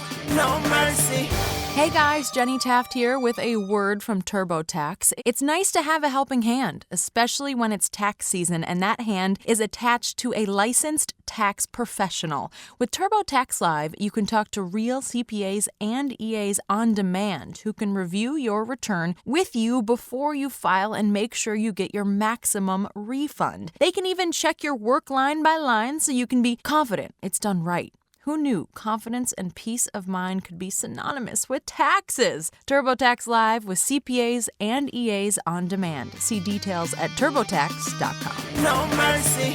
Well, the Warriors need Kevin Durant more than KD needs them. That's according to a recent column on Bleacher Report. KD could become a free agent at the end of the year, and speculation is he will leave Golden State for the Knicks this summer.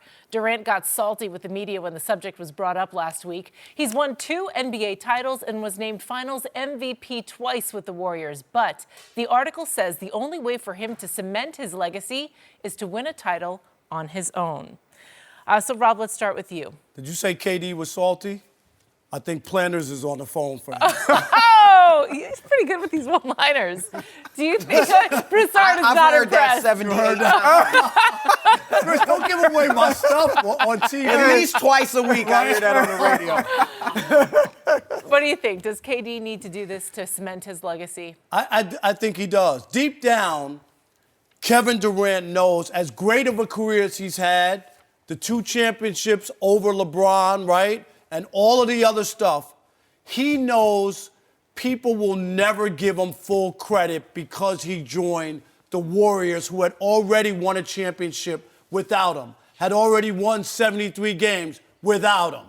So in order for you, and we saw Clyde Frazier, right, what he talked about an asterisk, I don't believe in that, but he brought up his mental asterisk. Right, but here's one of these all-time great players saying, well, he went to that team. How could he not win? They had already won a championship. And it doesn't take away his ability on how good he is. But you're right. There are a lot of people who just won't give him that full endorsement because they know he had a loaded deck or stacked deck. You go to the Knicks and you go and bring another player and what they have, there's some pieces, and you make a run or win a championship or get to the finals, then people would look at you and go, wait a minute, KD led this team. The Knicks haven't won a championship. The last time was 1973. Greg, sports writers were using typewriters when the Knicks won a championship, not laptops. That's how long ago it was. But if he was able to go and do that, you would have to give him his due and say not only did he get to the championship with Russell Westbrook and OKC, they got there and lost to LeBron. He went to Golden State, and if they win again this year, which we expect, he won 3 in a row, right? and say he wins the Finals MVP for a third year in a row, you would go, he did that. Then he took his career, went to New York, a perennial loser, bright lights, big stage, right? And got them a championship for the first time in 50 years. He would be validated. His ticket would be punched. People would say, this dude is one of the greatest players who ever played. Well, I think they're going to say that anyway. Yeah. Well, but I think that last part. But I don't disagree with what you're saying, but he's all-time great regardless. No, he is, but it would it would raise him up a level. Yeah, I'm with you. I think he has to do this, and I personally think he needs to do it for himself. I think this has more to do with Kevin Durant and how he feels and views himself because of how everybody else is viewing him. When he was in OKC and he was unable to get over that hump of Golden State and he joined the Golden State Warriors, there was pressure on him even then because they had won to make sure that they won again. Not as much pressure as it would be if he goes to the Knicks and goes on his own. And I personally don't believe he has to win a championship. Just make them relevant every year in New York. I don't think he has to win a championship. If you make the New York Knicks relevant, which they haven't been. The last time they were even in the postseason was 2013. And so if you make them a constant show in the playoffs and then potentially it works out and you win a championship, that's icing on the cake. I don't think he has to do something like this to stamp his legacy. His legacy is already stamped and engraved. He's a great player. Everybody respects that. But what they don't respect is how he did it and how he did it and where he had to do it and who he did it with. If he continues to stay in Golden State, that's fine too. But I think for him, he needs to do this for himself because LeBron James, he went and he teamed up with Miami and D-Wade and Chris Bosh and he won. But what he did was went back to Cleveland. Cleveland was the one that capped. That's the biggest. One that he went back championship's bigger. That's the than one the that two made in me Miami. And when you think about Kevin Durant, everything. No, I mean that's what he said. Everything that Kevin Durant shows us is that I got to one-up LeBron. And he cares about the court of public opinion. I got to one-up LeBron. Yeah, selfishly, I hope he goes to New York with Kyrie this summer. You just crushed all the people in Boston. I know. I'm sorry, Boston fans. They'll still be good, right? They showed that last year. They think they don't need Kyrie. You think they don't need Kyrie, right? I didn't say they don't need him. I said they are still good without him. Selfishly, I would like to see KD and Kyrie go to New York and make the Knicks a contender. That would be special. Best for his legacy, I think, is this. Now, I don't know, is the tension in Golden State, or they just going to be doing enough to get through it this year, win this third ring, and then maybe KD's out. I get it if that's the situation. But looking from the outside in, I would like to see him, assuming they win it this year, stay in Golden State one more year. Open up the new arena in San Francisco. Right. Go for your fourth straight championship. Because all the players KD's compared to, Magic Johnson, LeBron James, Kobe Bryant, Shaquille O'Neal, Kareem Abdul-Jabbar, Tim Duncan, none of them won 4 straight. Nobody outside of Bill Russell, as far as legendary individual players, has won 4 straight rings. He is competitive, to your point, with LeBron. He thinks he's better than LeBron, and I like that in KD. He wants everybody else to know and think he's better than LeBron. That is a feather in your cap, because LeBron had 4 years in Miami with a stacked team, and they only won 2.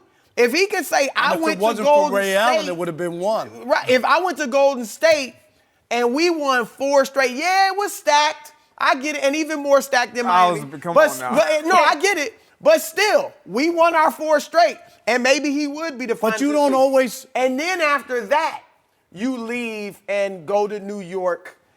Now, but it might be a timing thing, right? I agree. The timing thing might work out. Because Kyrie is available. Yeah. He would want to know you're coming for sure. I would even say, look, and I know it'd be tampering, but look, they're tampering all over the place in the NBA. If I'm KD and he wanted to do this, you just saying even Tampa. if you gonna go to if he says, you know what, Chris, that's a good idea, I'm gonna do that. He might hit you I'll up tell on New Instagram. York, tell Kyrie, look, I am coming in 2020. I just want to win 4 straight. I will be there. Save me the cap room. Kyrie, let's do it in 2020 or whatever. Or AD, whoever his second guy is.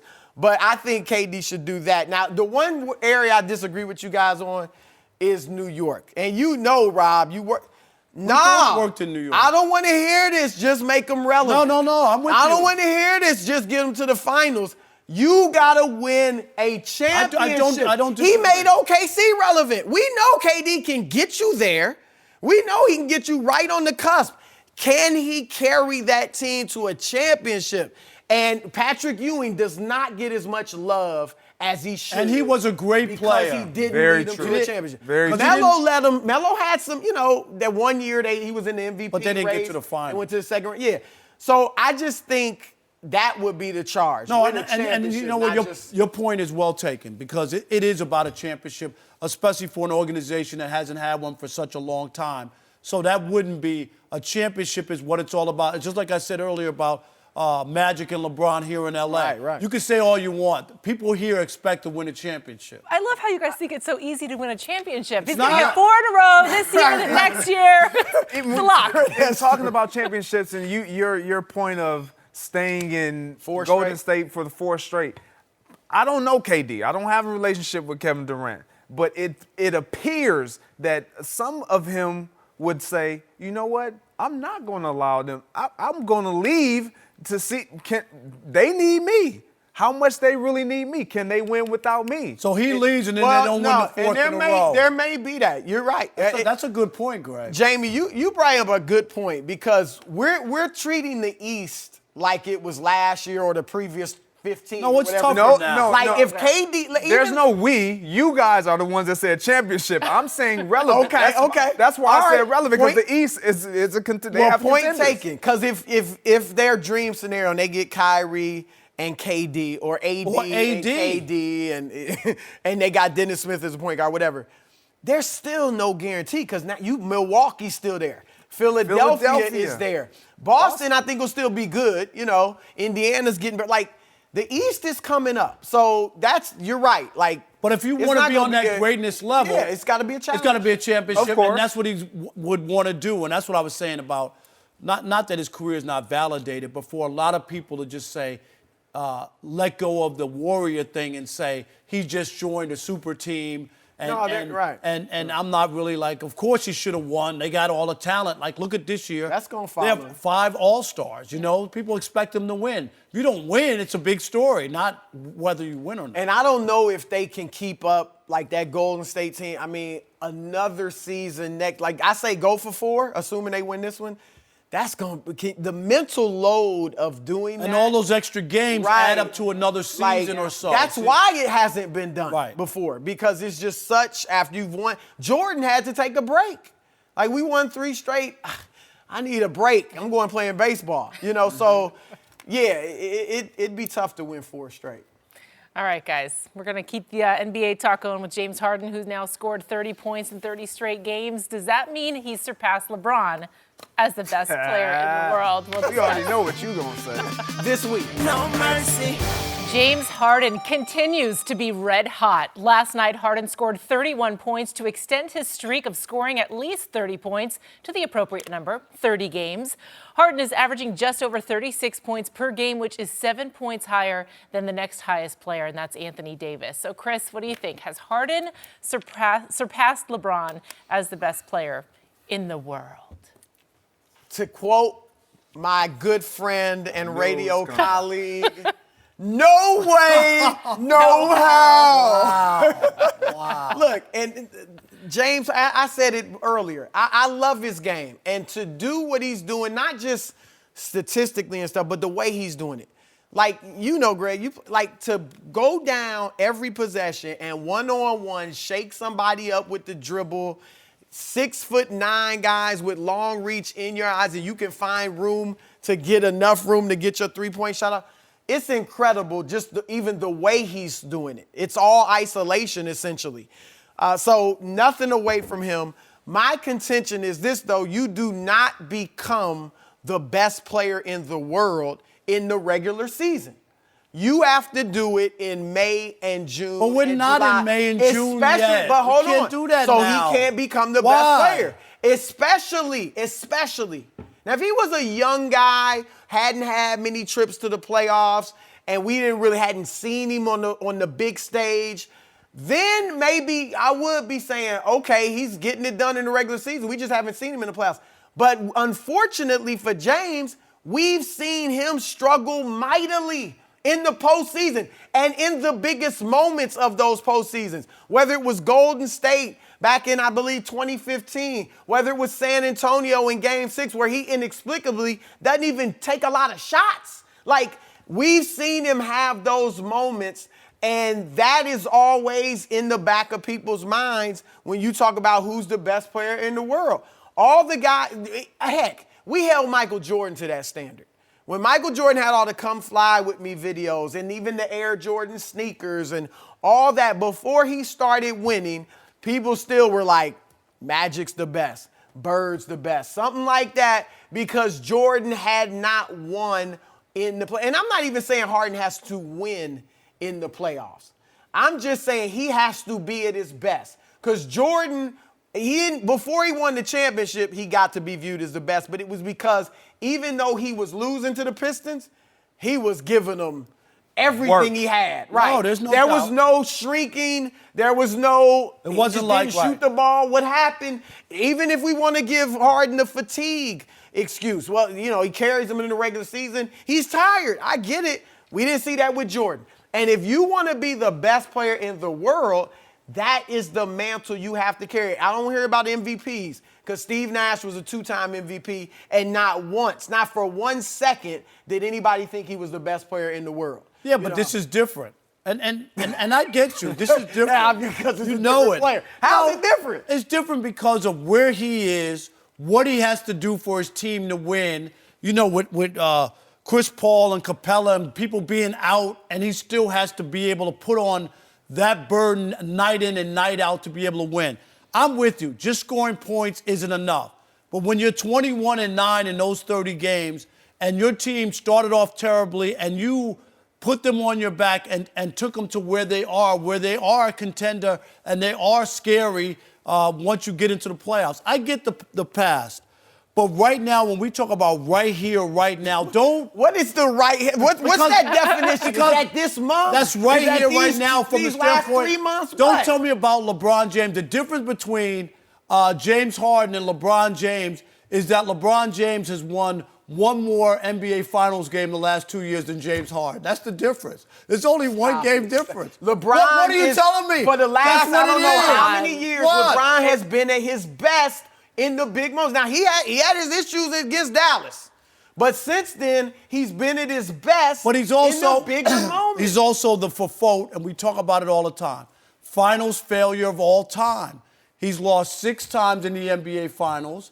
For a guy who's won an MVP, Harden he's lost hasn't more even than been anybody. there. I was Harden going hadn't to even say, been there. how many times have Harden lost? Well, he hasn't gotten there yet. No, but he that's- hasn't. gotten there yet. That's You're right. But I'm talking about, I'm just talking Right about playing now. right here. Okay. He's the best player Why in not? the In league. your definition, why Right not here. Paul George? What- Why not Giannis? No, because he has other players around him. Giannis? He's doing it by himself. I'm talking about in the He's got Chris Paul. in the Western They're Conference the where fifth it's seed. so You act hard. like they're challenging Golden State.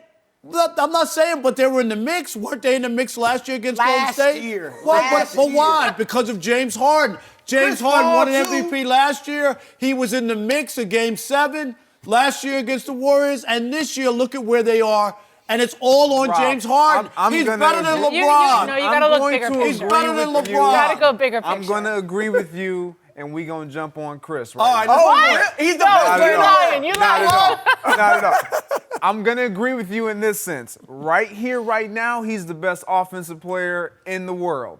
Offensive, though. Offensive player in the world. Why you got to put a qualifier on it? You did it. Right here, right now. I Right don't here, know what right that now, he is the definition best is. offensive player. He is doing something special. But what we've seen in past, he's been special offensively in the past. but it hasn't produced in the postseason, which it is the most important time of the year. And you want to know how I know you believe that? Because you never let us forget LeBron James lost 6 times, but he's gotten his team in position to have those 6 important losses because he's in that championship finals every single year. James Harden hasn't sniffed it. And so until you can get to the point, and I'm sorry, y'all talk about KD has to win a championship, until you can get to the point where James Harden has a championship, how are we going to just all of a sudden overlook Kevin Durant and say, okay, now it's James Harden because he's won once? Absolutely not. The finals. Exactly. No, final one day. As a young buck, he's coming off the bench with they, OKC. You're right. Yes. And he didn't play that well. No, he struggled. And I gave him a pass. He's a young guy. Right. Exactly. But it looks like now maybe he's the guy. Okay. He is the guy, and he hasn't reached the finals. And even if he reaches the finals, I need him to win. Because if you're saying you're the best player, well then where's your hard work? So you're telling me that if you can't be the best player, if your team around you isn't good enough, or for whatever reason you don't make it there, you can't look at a player and say whether or not he's the best player? Nope, I'm not saying that. I'm not saying that at all. But if he was defensively as sound and as impactful, but he doesn't. That's not the league. The league doesn't play defense. That's not my fault. LeBron didn't play defense last year and got to the finals. Look at the guys that have been typically viewed as best in the world. You know, it was from Jordan to Kobe. They did to it LeBron, on both sides. They were all tremendous defenders. They all were. And I'm not going as far as Greg and say he has to win the finals. He got to win it. I think if he were to, let's say they I'm going way out on the limb, but say they upset Golden State and for some reason lost in the final. And you know what? Let's not even go there because that's really not realistic. Let's say they get to the conference finals against Golden State. Maybe Chris is out, so it's just Harden, okay, against all these superstars in Golden State. No, and they lose. Oh, okay. They take them 6 or 7, and Harden is giving them the business. Right. I got 43 points, basically doing what he's doing now. I might be willing, okay, and especially if they beat LeBron and them in the playoffs en route to Golden State. But no, you have to at least be at your best in the biggest moments. And James just hasn't done that yet. I got it. I got that part, and I do respect it. But I'm talking about right here, right now, what he's doing in a night in, night out basis. I look and I go, this guy's unbelievable. Considering what the amount of work that he has to put in just for his team to have a chance to win, and then to win consistently. I agree with all of that. Those aren't empty numbers. None of his numbers are empty. I agree with all that. I mean, just the amount of energy one has to exert. That's what sometimes I don't think people really understand. Like, we've all played one-on-one basketball. The easiest thing to do is to just settle and take jump shots. Because you don't want to put the work in. But to dribble and get to the lane and get fouled and do it over and over again and then make those jump shots when you're fatigued consistently all the time with the defender in your face, it is impressive what he's done. That's why I say offensively, no doubt. I'll give him that. He's been the best offensive player we've seen in a long, long time. So LeBron James, despite the season he's having, he's the best player still to you? In my opinion, that's LeBron James, man. I would say this to you, He's Rob. been injured. He's been injured. I like Kevin Durant. Better? Like, he's like right there, in my opinion, because offensively, he's great. And defensively, what he's been able to do since getting to Golden State, they've challenged him to be that defensive stopper at the rim and kind of guard the best players at times if Draymond Green isn't going to do it. And he's done it. Or Clay. And he's been able to step up to that plate. We've seen LeBron step away from going out to guard the best player on the other team. The reason, right? And the reason why we've seen LeBron do that is LeBron understands I'm not the same defensive player that I once was. But when he was young, and everybody talks about that Dallas championship meltdown, it was but nobody mentions the conference finals before that against the Bulls, where it was all LeBron and no Dwayne Wade and no Bosh. Like, it was all LeBron, and it's like we don't put into context. Like, you know what? Maybe he was just spent. He still got him there. But he didn't show up. So we own that. But you got to remember, LeBron was the one on stage. Not 2, not 3, not 4, not 5. That was a young mistake. Right. Because he was excited about what they were formulating together, and he felt like they were undeniably going to be great. And then when you lose and have a meltdown against Dallas, people are like... That finals was on him. Yeah. And he knows it, and it changed his career, really. The thing I say about LeBron, and I look, best player in the world, I mean, it may be to a place where it's open. You know, you want to talk Giannis, I want you to pick a spot. KD, I want you to pick a spot. I'll go with LeBron still right now. That's on rep. And here's what I'll say. Reputation. But here's what well, not necessarily, because LeBron took a team that went 6-12 without him and had them in the 4th seed. You talking about what Harden's done. Harden's got them in the 5th seed, Houston. LeBron had his team in the 4th spot that went 6-12 without him. Okay, so he's still getting it done on the court as well. It's not like it's just all reputation. And we saw it in Cleveland. His ability to make a group of players that wouldn't be very good without him, 4-23 in fact, without him in Cleveland, got them to the finals. Got them a championship. Yeah, but that was more the Eastern Conference. No, but they beat Golden State. They won a championship. No. Oh, I'm talking in that 3-year window with Kyrie. I'm talking about last year when they made those trades for those players that everybody thought LeBron was going to make better. It didn't happen. LeBron doesn't always make everybody better. The Lakers aren't this group here. They're 6-12 without him. How do you say they're not better with him? No, but I'm just saying, excuse me, where they are, you would have thought that they would have elevated their games playing with LeBron. Some guys have actually taken steps back playing with LeBron. That can happen. That's all I'm saying. He does so much. That can happen. And Ingram and Lonzo, they haven't played what we thought they would with him. Kuzma's fine. Right. Much respect to James Harden. I think LeBron still has that title. Who does the better Rob Parker? Greg or Chris? No way! No how! No way! No how! He really drags it out. Is it finally time to admit the Patriot way is the best way to do business? Oh, God. We'll discuss it next. No mercy. The Patriots are just 10 days away from winning their 6th Super Bowl in franchise history, tying the record for most all-time in the NFL. The dynasty has been led by Bill Belichick and Tom Brady for 2 decades. Reigning Super Bowl MVP Julian Edelman shed some light recently to Peter King on how the Patriots' evaluation process is different from the rest of the league. Edelman said, quote, "I think the Patriots grade people differently, honestly. They don't want distractions. They want guys that are versatile. They want mentally tough football players. That's what I've seen through my career being there. They want a smart, physical, tough football player. If you don't have that, you're probably not going to be there." Rob, you have been critical of the Patriots and the Patriots way over the years. Is it time to sing a different tune? Not at all. I'm always, when I hear the Patriots way, you know, everybody tries to, that they're doing something else. They're adding different ingredients into the meal, and only they know what they're doing, and it rubs off on whatever. They've had a lot of swings and misses. They've made a lot of mistakes. Remember, they brought in Albert Hainsworth. Mm-hmm. Oh, yeah, Albert Hainsworth. He's going to fall in line the Patriots way. How'd that work out? Ocho Cinco went up there, too, to New England. How'd that work out? There's a list of players. So when they always talk about this, and then here's the other part.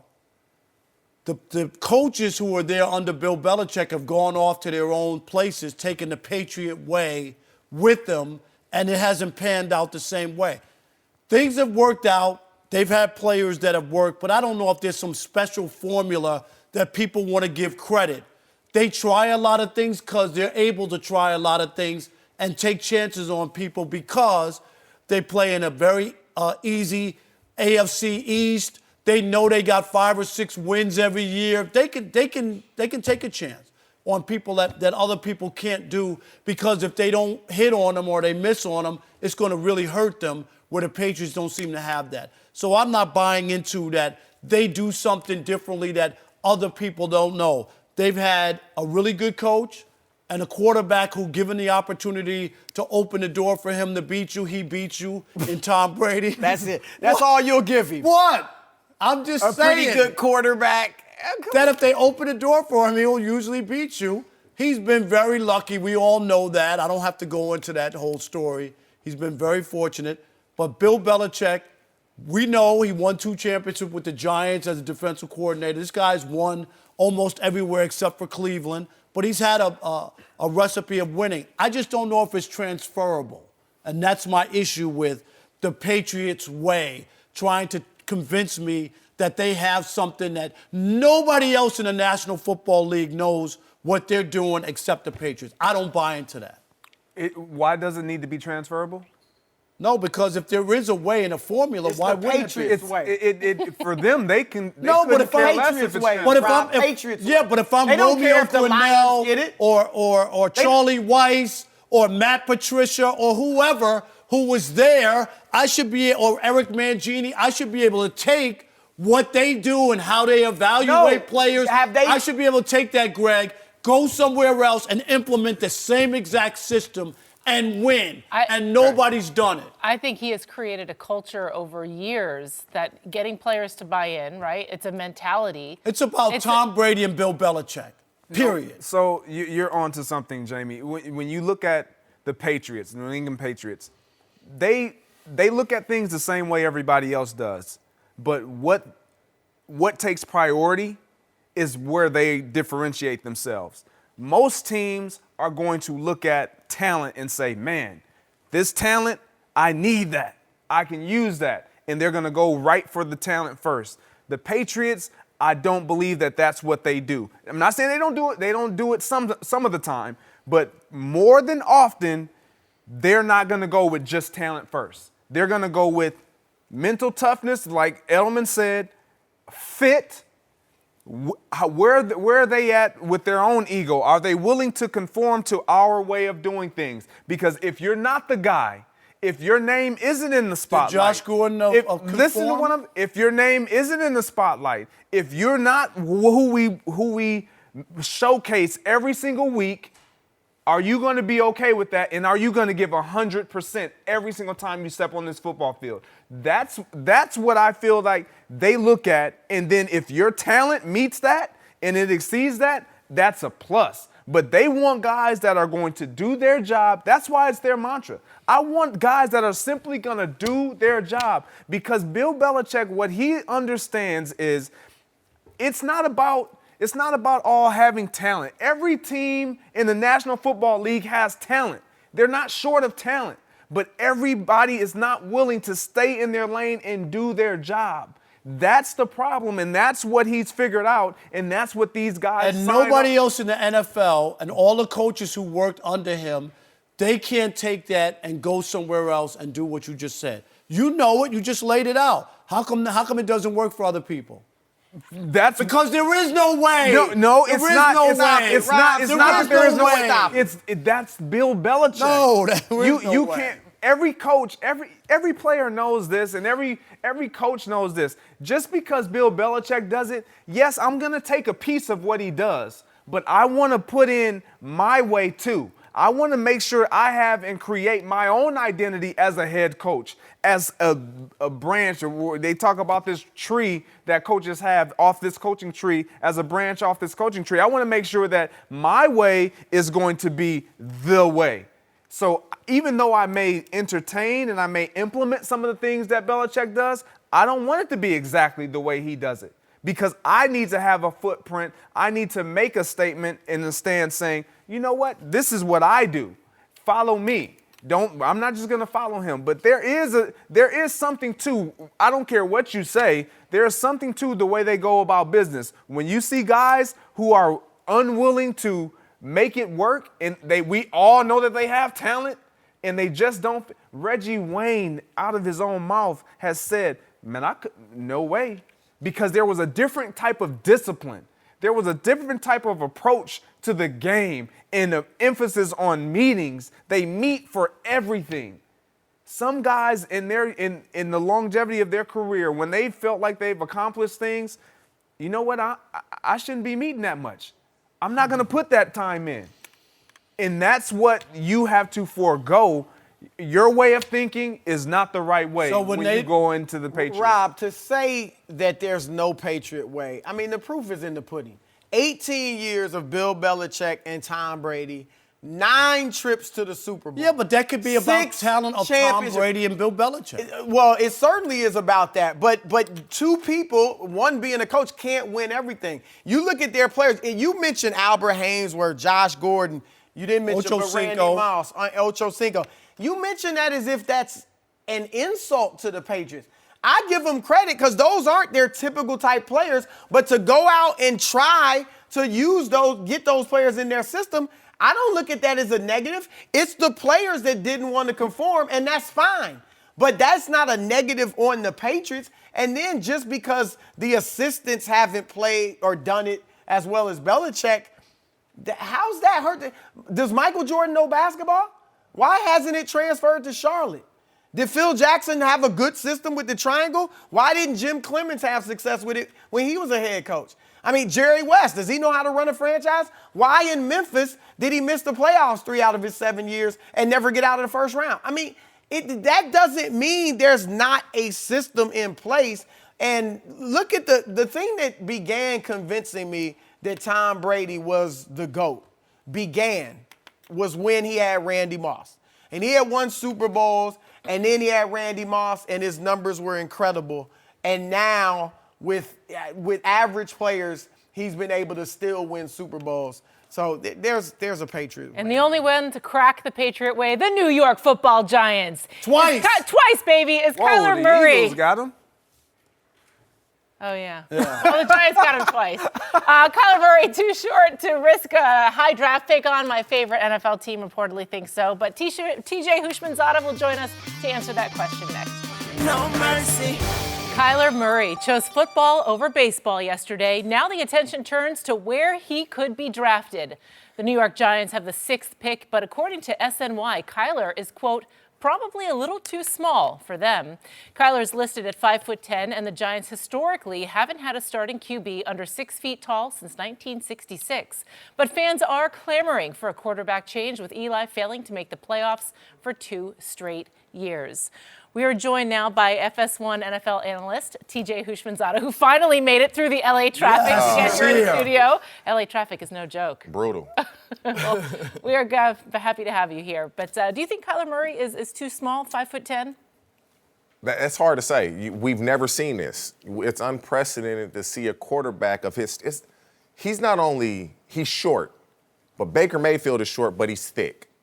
Russell Wilson is short, but he's thick. Kyler Murray, he has a narrow frame. He's a small-bodied guy.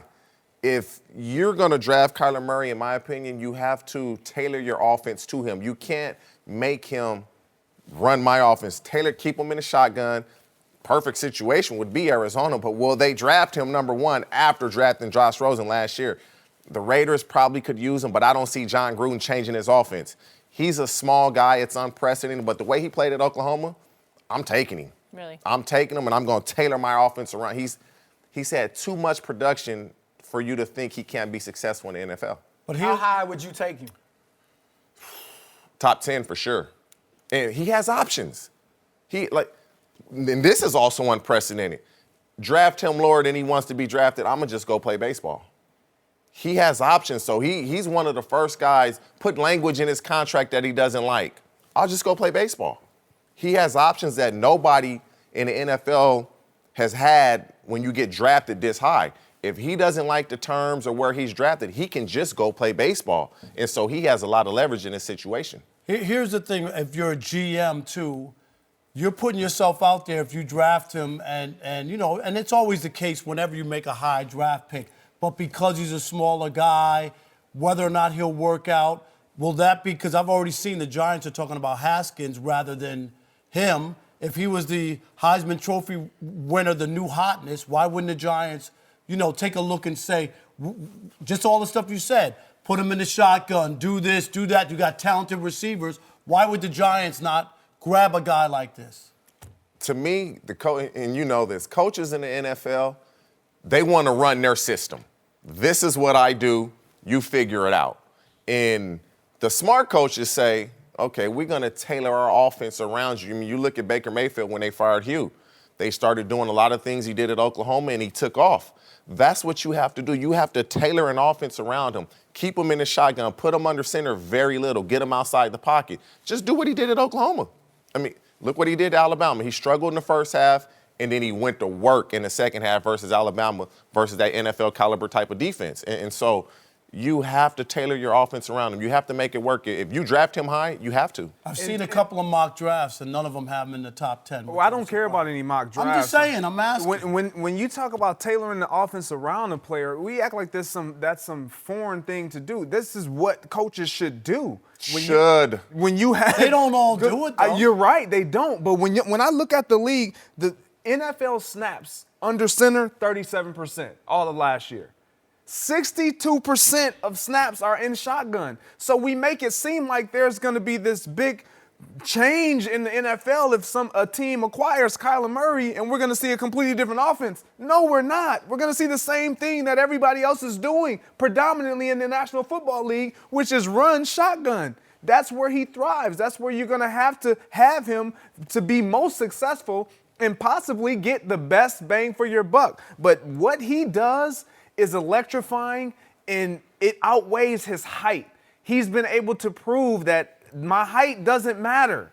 At college, at every level that he's been this height or shorter. He hasn't been any taller, and he hasn't gone to any other higher level of play. So at every level, he has proven my height does not matter. And so now all of a sudden, because it is the NFL and things change because dollars come into it, I'm making an investment in you now. So the way I evaluate you is going to be different. And I said this earlier, we all are going to get labeled with something to devalue what it is we're bringing to the table. That's all this is all about, and it's not been done before, but it doesn't mean that Kyler Murray won't be the one to break the mold, and then now we see this influx of shorter quarterbacks coming into the National Football League. To your point, the NFL is now it's more, wide open for these types of quarterbacks. I mean, the difference between Russell Wilson and Kyler Murray is this. It's like not even a full inch. That's about an inch. Yeah, but you talked about the thickness, right? Yeah, Russell Wilson is different. He's about size. He's about 210. But Kyler's not a He's fit. narrow. Like, we had him on our show, and he had a little meat to him. I mean, a football player, you're going to have something to you. But he seemed like he had a good build to when we had him on the radio show.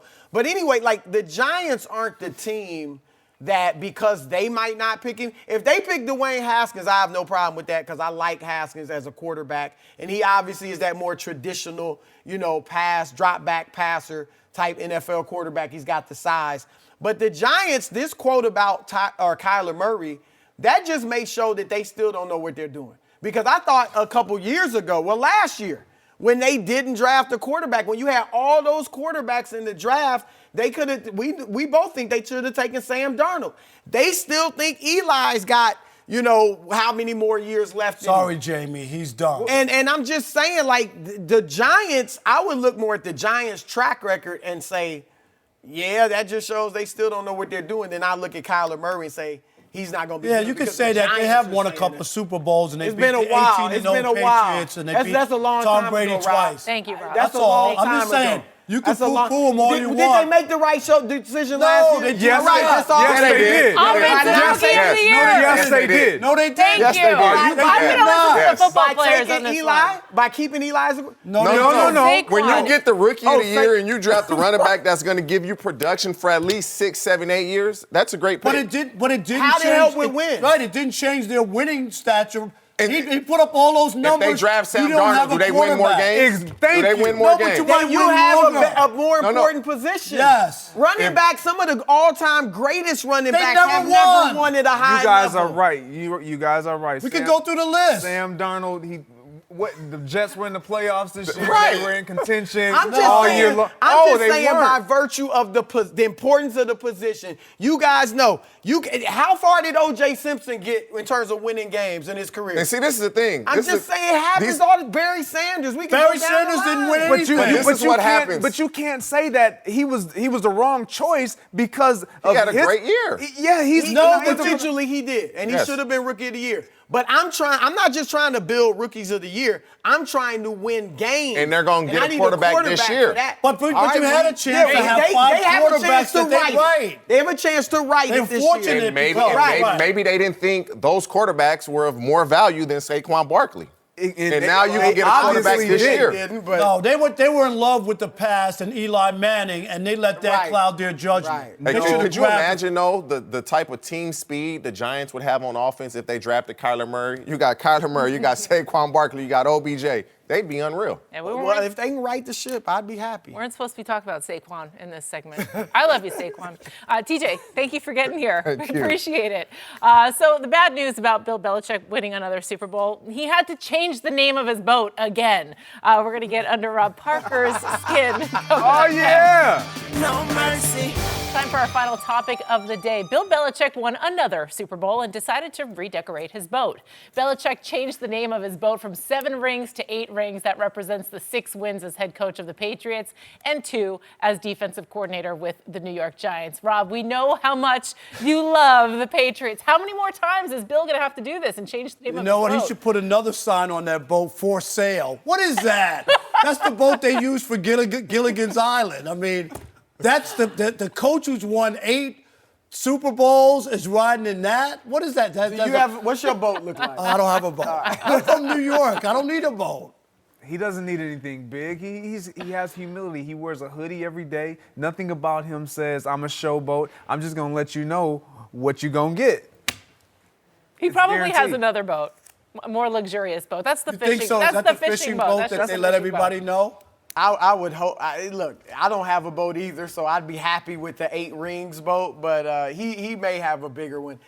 I think he'll change the name of that at least one more time. No. Are you kidding? They're not winning another championship. Why are we going I'm there, not Chris? saying that. I said I think. I'm just getting. I did think this last Super Bowl had a feeling of completion, like this was it. You mean lucky This is or the end finality? So I'm not predicting it, but they might do it one more time.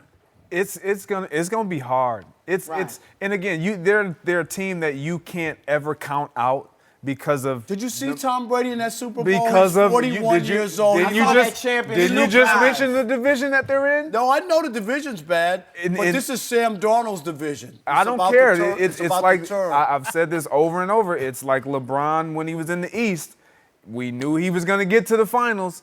Brady, somehow we know he's going to work his way to the Super Bowl. As long as we know he's in the playoffs, Greg, which typically they're going to be. I'm going to be right one of these years, and it's going to be next year. I love it. Just that simple. You know what? I don't mind you being right. I can share being right. Oh, this I don't is mind. nice. No mercy.